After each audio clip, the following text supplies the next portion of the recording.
તો અત્યારે ડુંગળીની અંદર વાયરસ, મૂંડા અને બાફિયાનો પ્રશ્ન છે, તો આપણે એના સોલ્યુશન વિશે થોડું જાણીએ. તો તેનું સોલ્યુશન છે તે આપણે એ રીતનું કરી શકીએ કે અત્યારે ભેજ અને ગરમી બેયનું જે વાતાવરણને લીધે બાફિયાનો પ્રશ્ન છે, અને બીજો એક છે આપણે જલેબી ટાઈપ વાયરસ થાય છે, અને બીજો પ્રશ્ન છે મૂંડા પણ અત્યારે ડુંગળીની અંદર જોવા મળે છે. તો પેલું સોલ્યુશન મૂંડા માટે જોઈએ તો સારી કંપનીનું થાયોમેથોક્ઝામ અને લેમડા એ જે બે ટેકનિકલ ભેગા આવે તે છે આપણે ડુંગળીની અંદર 1 વીઘા દીઠ છે તે 250 ml છે તે પાઈ શકીએ, એટલે તેનામાં સારામાં સારું રિઝલ્ટ મળે અને મૂળ માટે પણ તેનો વિકાસ થાય છે. અને તેની ભેગું બાફિયા માટે આપણે પાવું હોય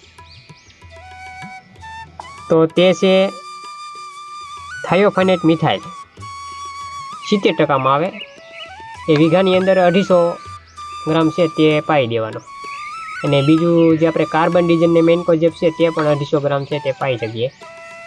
એ બધું અલગ અલગ રીતે ટ્રીટમેન્ટ થઈ શકે એની, તેના માટે બાફિયા માટે અને મૂંડા માટે બેયમાં પણ તેનું રિઝલ્ટ છે તે મળે. અને બીજું જે આપણે જલેબી ટાઈપ જે વાયરસ છે તેના માટે આપણે BSFનું પ્રાયક્સર છે તેનો પણ છંટકાવ કરી શકીએ, તો તેની અંદર પણ રિઝલ્ટ સારું મેળવી શકીએ. હવે આ બધી દવા વાપર્યા છતાંય જો રિઝલ્ટ ન મળે તો બીજો કોઈ ઉપાય ખરો? જો આ બધા કન્ટેનો નાખ્યા હોય છતાં જો રિઝલ્ટ ન મળ્યું હોય, અને રિઝલ્ટ તો 100% મળે જ તે, પણ રિઝલ્ટ ન મળવાના કારણ એ હોય શકે કે અત્યારે ગરમીનો ભેજ અને ગરમીને લીધે જે વાતાવરણ છે, તો ગરમીમાં એવું બને છે કે તેનું રિઝલ્ટ મળવામાં થોડાક ટકા ઓછા રહે છે. તો તેના માટે આપણે બીજો ઉપયોગ કરી શકીએ.